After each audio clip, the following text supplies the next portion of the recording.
Génération Éco. Bonjour à toutes et à tous, internautes et auditeurs de la planète Éco. Dans cet épisode, nous allons parler d'un des objets phares des événements et festivals qui nous manquent tant en cette période de crise sanitaire. Un objet éco-responsable, réutilisable et personnalisable qui lutte contre le plastique à usage unique et jetable. Vous l'aurez deviné, cet objet, il s'agit du gobelet. Pour nous en parler, je reçois Clément Carbonel, gérant d'Esprit Planète à Rennes, une interview réalisée en distanciel. Bonjour Clément, Bonjour. pouvez-vous donc vous présenter et nous raconter la genèse d'Esprit Planète ? Alors, moi, je m'appelle Clément Carbonel, je suis gérant d'Esprit Planète depuis 4 ans. Alors, il faut savoir que Esprit Planète, c'est pas moi qui l'ai créé. L'entreprise existe depuis 2010. Depuis, on va fêter les 11 ans, là. Ah oui. Ouais. Alors, l'histoire, elle est assez simple. C'est l'histoire de Bruno Rugobur, qui est le patron d'un café-concert et qui travaille énormément avec tout ce qui va être festival et monde culturel en Bretagne. Il rencontre en Corse le fondateur de l'entreprise qui est concurrente à nous. Donc, il propose en fait un système de gobelets réutilisables, parce qu'il faut savoir qu'en 2000, dans les années 2000, il y avait des gobelets plastiques jetables partout sur les festivals et partout sur les événements. Donc, comme Bruno le voyait quotidiennement et trouvait que c'était infernal, il rencontre le fondateur de l'entreprise concurrente qui fabriquait ces gobelets à l'étranger, il les lavait à l'étranger. Et comme tout bon breton, il dit non, mais nous en Bretagne, il va falloir que ça soit produit en Bretagne et lavé en Bretagne. Donc voilà la genèse. Et donc l'idée de départ, c'était de proposer une alternative à tout ce qui était gobelet jetable en proposant un système de gobelets réutilisables. Donc on insiste vraiment sur ce nom-là, gobelet réutilisable. On fait de la réutilisation en proposant quelque chose qui puisse être lavé un nombre conséquent de fois et arrêter ce qu'il y avait en fait dans les années 2000, c'est-à-dire on marchait littéralement sur du plastique pendant tout ce qui était événement, Oui, Voilà effectivement. la jeunesse de l'entreprise. D'accord. Et il y a les gobelets donc réutilisables et vous proposez d'autres choses également ? Ou il n'y a que les Alors gobelets ? nous, c'est vraiment notre cœur de métier. Alors on est en train de proposer d'autres choses en ce moment parce que c'est Covid et que l'événementiel c'est pas terrible en ce moment. Donc on essaye de se réinventer pour trouver d'autres solutions. Mais pendant 10 ans, on a fonctionné quasi essentiellement. Voilà, 90% ou 95, enfin 98% de notre chiffre d'affaires c'était lié aux gobelets réutilisables. Donc, il y a d'autres alternatives qu'on a essayé de mettre en place. On peut trouver sur notre site tout ce qui va être gourde, tout ce qui va être paille, etc. Mais c'est vraiment plutôt dans une logique de différenciation. On essaye de faire des nouveaux produits, mais clairement, aujourd'hui, c'est minime sur notre chiffre d'affaires. On va mettre l'accent dans les mois à venir sur d'autres activités pour qu'on puisse survivre, hein, clairement. Mais c'est pas l'historique de la boîte, quoi. D'accord. Et donc, du coup, en Bretagne, tout est fabriqué et effectivement lavé. C'est où exactement? Tout est situé autour d'une ville principalement ou c'est un Ouais. peu disséminé? Alors, faut savoir, nous, notre grosse station de lavage, elle est sur Rennes. Le métier du lavage, que ce soit le métier du lavage de gobelets, que ce soit le métier du lavage de bouteilles ou de contenants, etc., c'est un métier de volume. C'est-à-dire que plus on a de volume, plus on industrialise et plus on arrive à faire baisser les coûts de production. Parce que la chose qui est très compliquée, c'est moi je viens pas du milieu écologique à la base, je viens plutôt du milieu économique. Donc à chaque fois j'ai une logique de business, hein, très simplement, parce que on est confronté tous les jours, nos clients nous font tout le temps la même chose, c'est qu'on a un gobelet jetable qui coûte rien, enfin 7 centimes ou 10 centimes, et on a un lavage qui coûte cher. Ouais. Donc l'objectif, c'est première chose, avant que la loi ne passe, c'était d'arriver et leur dire, mais non, en fait, on arrive à trouver une logique économique et ça va pas vous coûter d'argent. Donc, il faut toujours cette logique de volume. Elle est primordiale. Si vous lavez 50 000 gobelets, ça va vous coûter une fortune parce que l'investissement de départ il est gigantesque. Mais si ça vous en lavez 4, 5, 10 millions, bah, ça va vous coûter moins cher unitairement parce que vous allez rentabiliser vos moyens de production. Donc ça, c'est la première logique. Donc, on a une station à Rennes qui a un volume de lavage de à peu près, on va dire, 7 millions de gobelets à l'année.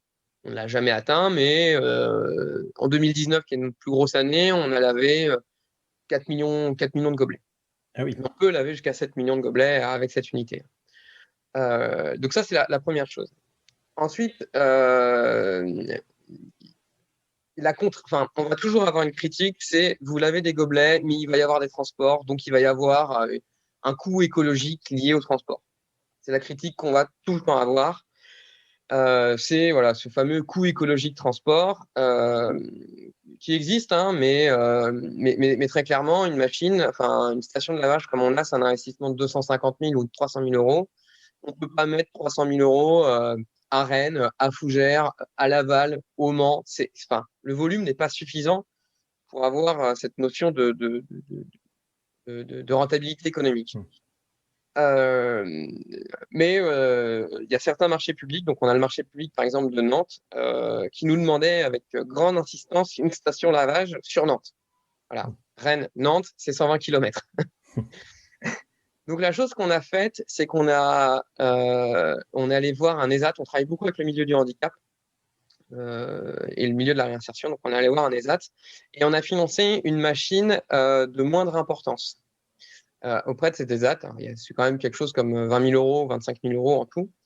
L'investissement est quand même important. Et par contre, la capacité de production de cette usine est limitée.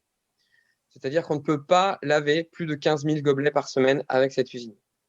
Sachant qu'en plus, on a on doit s'adapter parce que le milieu du handicap, on s'adapte. Hein. Par exemple, si à un moment donné, les salariés ne peuvent pas venir parce que c'est du médical et qu'ils ne peuvent pas venir, bah, ils ne peuvent pas venir et ils ne peuvent pas laver les gobelets. Donc, on a toujours nos stations de secours à Rennes qui peut, elle, supporter une plus grosse charge, mais dans la logique, on est en capacité de laver 10-15 000 gobelets, qui est une très bonne chose parce que ça permet de laver tout un flux continu d'associations, de bars, de petites fêtes, de fêtes de voilà. Nous, on travaille beaucoup, par exemple, avec les kermesses, les fêtes d'école, les choses comme ça, qui sont plein de petits événements qui utilisent justement cette structure à Nantes, qui est très intéressante. Et on a aussi l'objectif, on en a une autre à Quimper, et on avait l'objectif d'en mettre voilà, une petite quantité sur plusieurs endroits. D'accord, oui. Et l'autre avantage, c'est que ça permet aussi aux gens d'aller directement à cette usine pour utiliser tout ce qu'on va avoir comme location. Parce qu'on fait beaucoup de location de gobelets. Et le coût du transport est toujours le plus important. Voilà. Transporter une caisse d'un endroit, c'est 40 euros aller-retour, à peu près. Donc là, les gens, ils avaient besoin de 500 gobelets, ils avaient besoin de 200 gobelets, ils se rendaient à l'endroit et voilà, ça permet aussi de réduire fortement le coût du transport. Donc c'est aussi un autre fonctionnement qu'on a fabriqué sur tout ce qui va être station de lavage. D'accord. Alors, vous parliez justement que vous faites surtout de la location. Alors moi, quand je pense aux gobelets réutilisables, je pense surtout aux gobelets qui sont souvent personnalisés dans plein d'événements.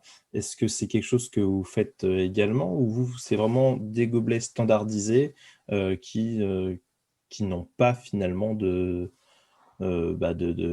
possibilité de personnalisation? Parce que si vous récupérez les Alors gobelets, là, vous pourrez pas les relouer finalement, parce qu'ils sont personnalisés pour un client spécifique. On va rentrer dans le cœur du métier du gobelet réutilisable. C'est des choses que les gens au premier abord ne comprennent pas, mais c'est assez intéressant, je trouve. Donc là, j'ai parlé de toute la facette lavage. Donc la facette lavage, pour nous, est très, très importante. Il n'y a que 2 vraiment acteurs aujourd'hui en France qui font cette facette où on va produire des gobelets et on va les laver.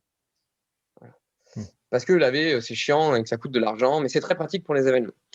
Donc tout ce qui est personnalisation, on va également réaliser de la personnalisation parce qu'il faut savoir quelque chose, les événements adorent les gobelets personnalisés. Il faut que ça soit personnalisé, alors événement. C'est pas le cas pour tout le monde. Plus les festivals sont gros, moins ils commencent à se détacher de la personnalisation, mais vraiment la personnalisation, c'est... Donc on vend également beaucoup de gobelets personnalisés. Et là, on les vend. C'est-à-dire que, je prends un exemple, il y a une kermesse, voilà, l'association Notre-Dame de Lancieux, qui fait une kermesse, ils ont besoin de 1000 gobelets, on va personnaliser 1000 gobelets. Ils sont propriétaires des gobelets, voilà, on ne les récupère pas, voilà, en font ce qu'ils veulent. Donc, on a également une grosse partie vente et personnalisation. D'accord. Voilà. En gros, notre activité, c'est 3 choses. On va laver, on va louer et on va vendre. D'accord. Et vous fabriquez aussi, du coup? Ou Ouais, comment? alors on fabrique pas directement, mais on est propriétaire de moules. C'est-à-dire qu'on a pris on a investi des moules auprès d'usines et qui produisent pour nous. Et D'accord. ensuite, on va soit personnaliser à l'intérieur de ces usines, soit on a développé un réseau d'usines de personnalisation qui va personnaliser les gobelets pour nous. Donc, on est très impliqué en Bretagne. Donc, on va avoir. Alors, nous, notre fournisseur historique, c'est la Française des Plastiques, qui est située en Bretagne. Mhm. Et donc, il va personnaliser une partie. On va aussi personnaliser du côté de Redon et du côté de Guidel. Et c'est aussi une entreprise adaptée du côté de Guidel. D'accord. Ok. Alors, Voilà. c'est Ça, vrai c'est que la personnalisation. ouais, non, Ouais. je trouvais que c'est intéressant de préciser ces choses-là, en tout cas, et, euh, et de montrer aussi, et puis de dire hein, surtout que bah, fabriquer, enfin faire du made in France, hein, quasiment à 100%, c'est faisable, quoi. À part les Alors, matières premières, je pense, qui sont peut-être pas issues, qui sont pas français, mais alors on a fait un choix il y a 4 ans, c'est pas de faire que du Made in France, alors on fait du Made in Europe, hein. d'accord. Je suis allé voir un client du côté de Normandie. Je vais raconter, ça c'est une anecdote, c'est pour ça que je suis passé, on a fait un investissement en Espagne. Je suis allé voir un client en Normandie, je leur ai dit voilà, on a des gobelets, c'est cool. Alors il faut savoir que nous on a un super gobelet qui se réutilise vachement, mais qui a un coût gobelet unitaire qui est assez important. Donc sur les grosses quantités, on ne peut pas faire du tarif. C'est impossible. Sur les petites, on s'en sort, mais sur les grosses, c'est pas possible. Je suis allé voir ce client, un gros festival en Normandie. Je leur ai dit, voilà, on a une usine, on est situé à 150 km de chez vous, local, patati, patata. Voilà. Le mec me regarde et me dit, non, mais c'est pas local. Je fais, ah bon. Je fais, bah non, vous êtes breton et moi je suis normand. Donc vous n'êtes pas local. Ok, d'accord. Donc j'ai pas trop su quoi répondre. Donc à un moment donné, je lui dis, mais en fait, qu'est-ce que vous recherchez, vous? Il me regarde, il fait, moi c'est du prix. Moi je veux du prix. Ok. Si c'est fabriqué en Espagne comme mon concurrent, ça vous dérange pas? Non. Ok. Donc, je suis allé voir l'usine espagnole, qui est en fait un gros faiseur et qui a un coût gobelet unitaire faible. D'accord. Et j'ai acheté des moules chez eux. Voilà. Ok. Donc, est-ce qu'on fait du 100% français? Bah non, parce que la difficulté qu'on a, c'est justement à un moment donné. En fait, nous, on est dans un métier de volume. C'est-à-dire que si on fait pas de volume, on est mort, quoi. Une entreprise Hmm. comme nous, si elle sort pas 1 million d'euros de chiffre d'affaires, ça sert à rien, c'est trop compliqué à gérer. Et à un moment donné, on est forcément, en fait, voilà, on fait du commerce. Donc, on propose les deux alternatives et on leur dit, OK, monsieur le client, qu'est-ce que vous voulez? Bah, Hmm. moi, je veux du prix. Hmm. Voilà. Et on a Ok. fait le choix de proposer les deux. Voilà. Ok. Ouais, c'est bien, ça permet aussi d'avoir une diversification de clients qui est intéressante, quoi. Ouais. Complètement. Et alors, c'est vraiment un choix hein, qui est assumé. Alors, je travaille beaucoup avec le milieu de l'ESS. Alors, des fois, je suis un peu ouah, Clément le capitaliste. Moi, j'assume. Hein, je leur dis, ouais, mais les gars, je suis pas au RSA. Il y a beaucoup de l'ESS qui sont après 3 ans, ils travaillent comme des malades et ils gagnent que dalle. Donc voilà, nous, on n'est pas. Enfin, l'objectif, c'était que les salariés, ils vivent, quoi. Ils vivent pleinement et enfin, c'est con, mais l'engagement, souvent, ils ne payent pas, quoi. Hmm. Donc nous, on a des salariés et on a fait ce choix-là, c'est que les gens qui travaillent avec nous ne travaillent pas. Enfin, ils travaillent normalement, donc c'est-à-dire 35 heures, voire un peu moins, et sont payés bien et normalement, quoi. Hmm. Donc, c'est un choix. Ouais, à Nantes, j'allais souvent à Nantes et on avait beaucoup de personnes qui créaient des épiceries en vrac solidaires. Et en fait, le gros débat, c'est comment travailler moins de 60 heures et gagner plus de 1 200 euros. Ouais, effectivement. C'est pas, le débat n'est pas forcément, le curseur n'est pas forcément au bon endroit, en tout cas. Voilà. C'est sûr. D'ailleurs, vous êtes combien de collaborateurs? Parce que vous parlez Il de y salariés. a, on peut être en grosse saison, quand ça marche bien, sur certains étés, on peut être une vingtaine. D'accord. Voilà, et en titulaire, on est 7 en tout. D'accord. Ouais, c'est déjà important. D'accord. Alors, c'est vrai que le plastique n'a pas généralement bonne presse, hein, même s'il est réutilisable. Comment vous arrivez à contrer un peu ces arguments éventuels? Alors, Sur le fait que nous, le plastique, ouais, voilà, c'est ouais, pas. nous, on a vraiment des clients de tout. Donc, on a le CAC 40 et on a eu pendant longtemps l'association de défense de Notre-Dame. D'accord, ouais. Effectivement. Grand écart. Ouais. Euh, Nous, on dit tout le temps la même chose. Le plastique réutilisable, c'est bien. Réutilisation, c'est bien. En fait, notre métier, c'est de faire passer les gens du jetable à la réutilisation et leur faire comprendre les logiques qu'il y a derrière la réutilisation. En fait, moi, je me dis tout le temps, le bien, c'est toujours mieux. Enfin, c'est déjà pas mal, quoi. Voilà. Il y en a plein qui vont me dire, ouais, non, mais c'est pas assez, ce sera jamais assez. Mais une entreprise qui, avant, utilisait un gobelet jetable emballé dans du plastique jetable pour montrer que c'était pas touché. Enfin, voilà, les hôtels, ils faisaient ça il y a quelques années, les 3 étoiles. On trouvait un gobelet jetable dans un plastique jetable.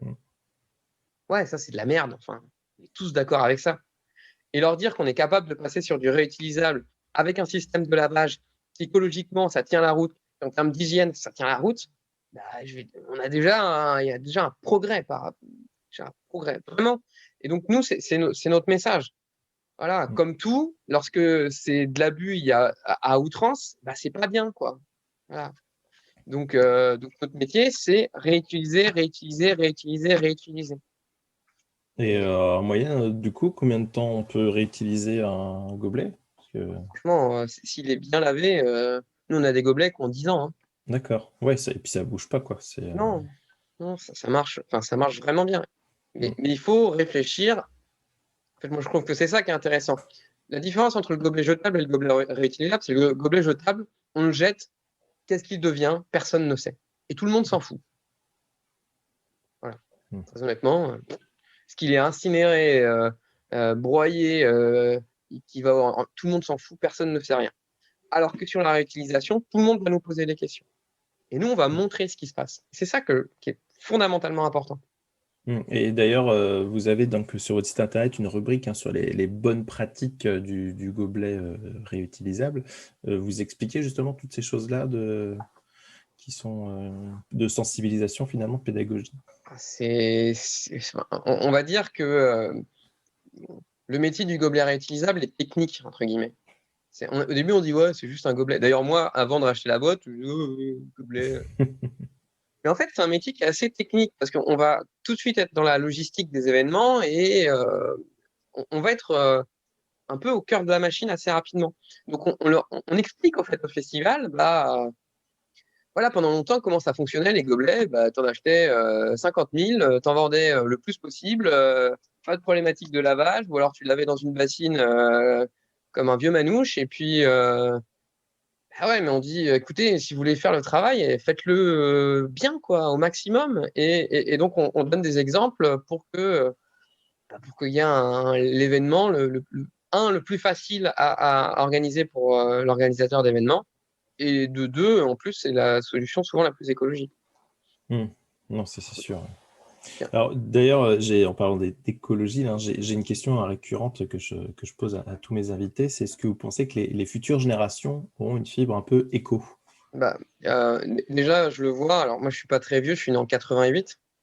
Je vois que nos stagiaires qui sont nés en 98, c'est déjà radicalement, ça a changé. Et ensuite, l'écologie, ça va être à un moment donné, en fait, ça va être juste une survie, parce qu'on va pas avoir le choix. Donc, le train est en marche.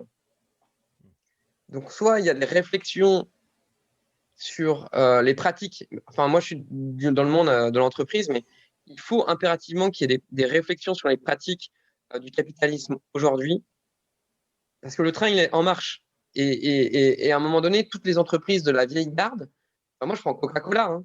C'est quoi l'intérêt de Coca-Cola hein vendre de l'eau sucrée pour rendre les gens obèses en utilisant du plastique. Ouais. Est-ce que c'est une entreprise comme ça a une viabilité sur les 10, 20, 30 prochaines années? C'est des vraies questions qu'elles ont besoin de se poser, quoi.